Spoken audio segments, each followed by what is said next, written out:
So as a background, my family lives in a state far away from me, and at the time that this happened, I had just turned 18. I'm 21 now, and my mom would finally let me drive to go see them, which was about a 5.5 hour drive. No biggie. I was like, bet. I could smoke some weed and drive that easily. And I did just that. About halfway there, I needed to stop for gas and get snacks. As you can guess, I had the munchies. I wasn't very familiar with the drive or where the gas stations were on it, and they were kind of spread out, so as soon as I felt it wasn't smart to wait until another gas station popped up, I pulled off the highway. I've always been sort of suspicious of people in general, because I've not had an easy childhood, and I grew up learning to just kind of feel when things are not right, so I wasn't really worried about being myself, because I knew how to handle myself. So I pulled up to this relatively empty gas station, maybe one or two other cars, but it was a larger one with one of the antique shops on it. I parked at a pump, locked my doors, and go inside.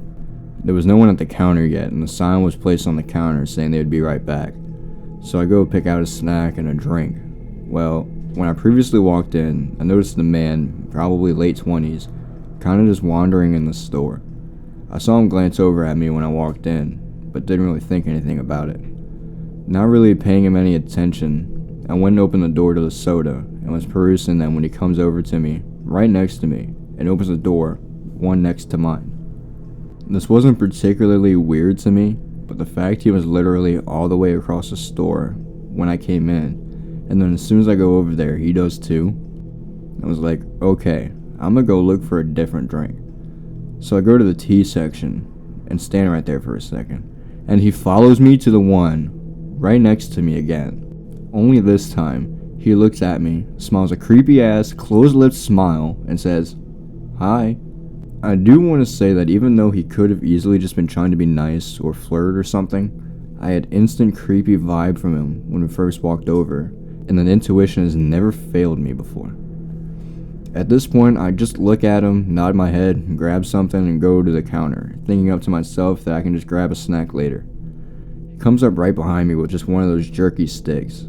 Literally did not even grab anything from the refrigerators that he was looking in right next to mine, and just stands super close to me. I mean, he was right up behind me. I could feel his body heat and breath on the back of my neck. I'm literally just wanting this fucking cashier to come back in here so I can get the fuck away from him. So I start calling for someone. No one answers or comes out. Dude's behind me texting on his phone and looking around, and at the door like he's waiting for someone. Finally, I'm like, fuck it, I'm out. I leave my drink on the counter and walk out. He follows me. At this point, I literally run to my car and remember feeling him grasp my jacket, but with the momentum of my arm swinging, he didn't have a firm hold. I hop in and lock the doors, turning my car on in record speed. We make eye contact, and out the corner of my eye, I see two men run from around the corner of the gas station. They all three ran in my car, which is not very far from the first guy and I just floored out of there, almost wrecking my car in the corner. I don't know what they were planning on doing, but I imagine I was about to get kidnapped. I called the police because I didn't know where the cashier was, and I just had a bad feeling they did something to them. The guys were gone when the police got there. I now carry my knife with me on that drive. Creepy dudes. Let's not ever meet again.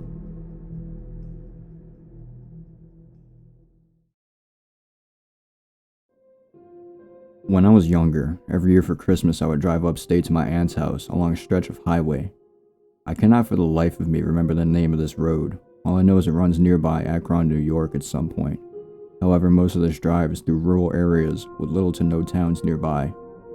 So it was the dead of the night and my groggy self had gotten off a long shift and I had to drag my ass to my aunt's house since my extended family was expecting me the following morning. Near halfway through the drive, I realized I was low on gas, which irritated me. My brother told me he had filled up the day before, so he either forgot or was straight up lying. I saw an archaic looking sign for a gas station off the next road. It wasn't an official road sign, literally a pole with a slab of metal attached with gas off next exit or something along those lines painted on it. That seemed a little sketchy, but people do the same thing with fruit stands on highways, so whatever. I pulled off on the next exit on some country-ass road through dense woods. The whole thing was creepy and surreal. I kept expecting Leatherface to come running out of the trees with a chainsaw. Anyways, eventually I came to a gas station and quickly realized it hadn't been open for years. It was all rusted, and the convenience store's roof was caving in. The gas pumps had all been taken out as well. I pulled over next to it and checked my gauge. I would probably only make it another half-mile before running out, so I called AAA and they said they'd send the truck over. Now, I played the waiting game. I left my engine on because when the headlights were off, everything was pitch black, and my paranoid self wasn't sitting next to an abandoned gas station in the middle of a forest in complete darkness. So most of the wait went uneventful until I sensed some movement around the side of the old store where my lights are pointed. I look up, but don't see anything more, so I look back down at my phone. Then, over the sounds of the night, I hear someone yell, "Hey buddy, come here," in a very demanding tone. I look up and I shit you not, there's a dude standing by the old store, looking toward me, illuminated by my headlights. He looked like a run-of-the-mill homeless guy. I was honestly spooked, and figured he must have been squatting there. Still watching him, I rolled down my window and yelled something like, "Yeah, what's up?" Still mentally crapping myself. I had my foot ready to floor it out of there at the first sign of trouble. "You got any change?" "Nah, I don't, I'm sorry, man." I look up at him. He has this kind of vacant expression and is standing still. Then I see more movement. There are heads, about 20 or so heads, peeking around the trees beyond the man I'm talking to. I can't see them clearly at all, but they are definitely people. Literally just heads, staring in my direction from all around the trees. I see another guy beginning to walk from around the gas station, and then I turned around and sped off. I got as far away from that place as my tank could carry me, and updated AAA on my location. The driver came back over and filled me up, and I didn't say anything. But after he left, I wanted to call the cops, so I called the nearest town sheriff department. They said they'd send a trooper over, and I gave them the location. When I got to my aunt's house, they called me back and said whoever was there was gone, but they could tell a large number of people had been living there for a while. Blankets, canned food, the usual. The whole situation still kind of freaks me out, but frankly I can consider myself lucky, as I'll always have a creepy story to tell. I'm just glad nothing bad happened.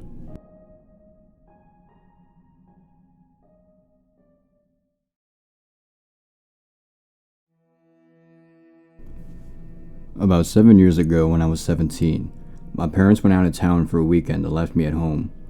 This was a pretty common occurrence. My parents trusted me. I would usually spend these weekends away, staying with friends or family, as my parents' house is a bit creepy to be in alone, even during the day. We live in a small rural town where everyone knows each other, and generally it's pretty quiet and safe. Saturday, I was supposed to stay with a friend, but her parents decided at the last minute to not let me stay. This wasn't a big deal that I had to leave. I was somewhat prepared to have to go home because her parents are weird about company sometimes. I left her house, which is about 15 minutes away from my parents' house, around 9:30 or 9:45. When I was on the way home, I got a weird feeling that I can't really explain. I just knew that I didn't want to stay at my parents alone. I called my brother and asked if I could stay with him.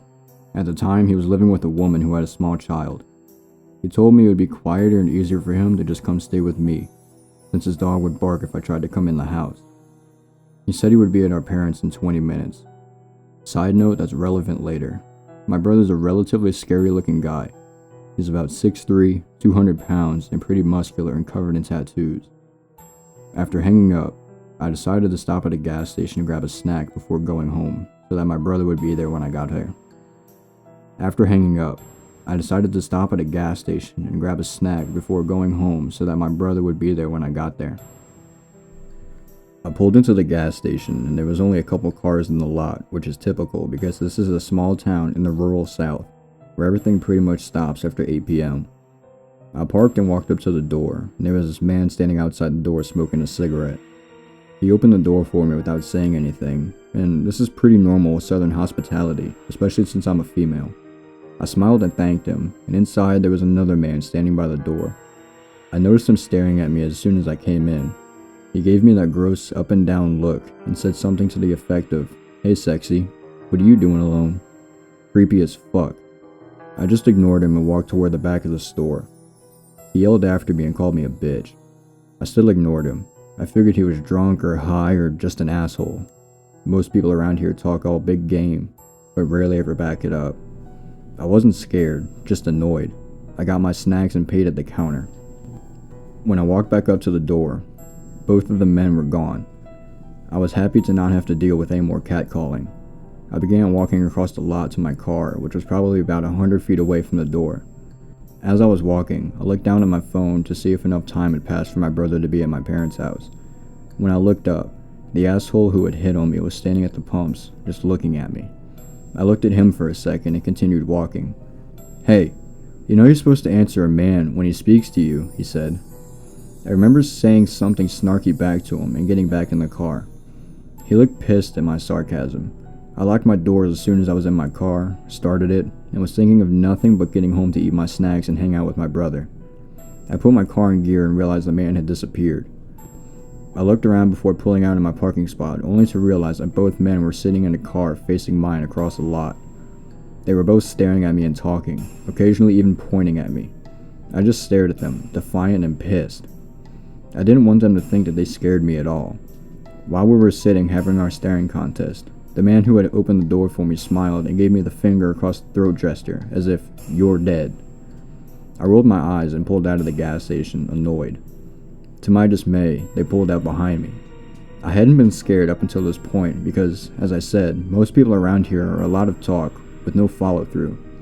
Instead of going home, I took a few back roads that connect back in a sort of circle to see if they were really following me, which of course they were. When they realized I was testing them, they drove up really close to me and started laying on the horn. I couldn't see their headlights, they were so close.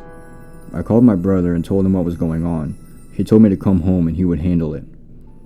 I started driving home. The two assholes were still on my ass and blowing the horn. Even with my detours, I was still only about 3 or 4 minutes away from my parents' house. I slowed down to pull in the driveway, and I was immediately relieved. At the end of my driveway, my brother was standing shirtless, with his shoulders back, hands crossed in front of his stomach, clearly holding a pistol, his intimidating-looking pit bull sitting by his side. I drove around him into the yard. The two guys actually started to pull in behind me until they saw my brother, then they hightailed out of there. I have no idea what they would have done if I had stopped somewhere alone or kept driving.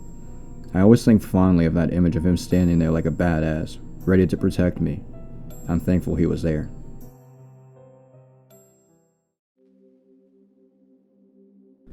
When I was 17, 18-ish, I was driving home from a friend's house after watching a movie marathon. It was around 1 a.m. when I left, and a decent drive. Not quite halfway, my gas light came on. I had a few creepy catcall experiences at gas stations, and was a little paranoid stopping that late in the middle of nowhere as a 110-pound teenage girl. In the end, I think if I wasn't so cautious, I would have been kidnapped or killed. The first gas station I came across was well lit and in a pretty open space. I drove up to the pump and looked around my car mirrors before getting out. As I was starting to pump gas, this normal-looking guy comes out of the gas station shop and starts smoking a cigarette. The pump kept flicking off and not working, so I started messing with it, trying to get it to pump. The guy starts watching me, laughing. I assumed he was just laughing to himself, watching a teenage girl trying to pump gas. After getting maybe 1/4 of a gallon, I gave up and moved to a new pump. After this point, if I didn't do absolutely everything I did, I would have been screwed. When I got back to my car, I locked my doors just to drive to the other pump. I checked all of my mirrors before getting out or shutting off my car engine, old 90s Beetle that didn't always start right away. That's when I saw the guy walking up to my car. He was smiling, walking up to the driver's side window. Not wanting him next to me, I rolled down the passenger window. He paused for a moment, then smiled to himself and walked to the passenger window. He stuck his head in all the way inside my window to talk to me. "Hey, I know this seems really weird, but I promise I'm not a creep or anything. My car broke down," and he pointed to a red SUV, "and I need a ride home. It's just half a mile up the road. Sorry, but I don't know you." "Oh, no, I totally get it. I thought it was just pretty weird as I was walking up here, but it's only half a mile up the road. I'm totally stranded." "I wish I could help you, but I don't really know you." "Yeah, I got you. If you had a truck or something, I'd offer to ride in the back." "Sorry, no." All of a sudden, he looked pissed. He yanked at my door, but I had locked it before. Then he reached for my inside door handle through the window. My car was still running, and I slammed it into first and peeled out as he opened the door. The car taking off slammed it shut, and I sped off. I called the police after I got away. They looked into the gas station cameras, and right after I left, he got in his red SUV and drove off. If I hadn't locked my doors a second time, I would have been fucked. If I let him come into the driver's side window, he could have grabbed me. If I had shut my car off, I wouldn't have been able to drive off in time. If I didn't double check my mirrors, I would have been outside my car when he came up to me.